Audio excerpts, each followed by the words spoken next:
Sisi ni chumvi ya dunia hii, Mwokozi Yesu alikwisha pika.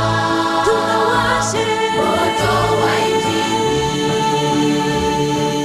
Sisi ni chumvi ya dunia hii, Mwokozi Yesu alikwisha pika. tukawashe Moto wa Injili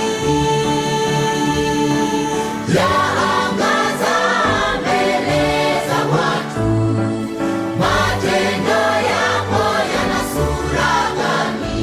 kujihoji Jirekebishe. Yaangaza mbele za watu. Matendo yako yana sura gani? kujihoji Jirekebishe.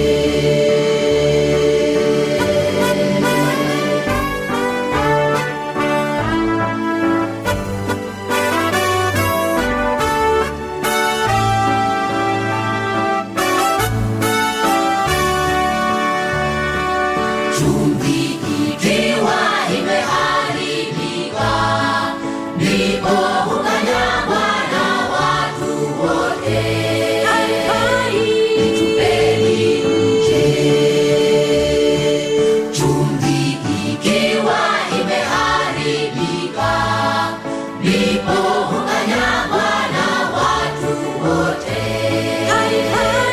Itupeni nje. Yaangaza mbele za watu.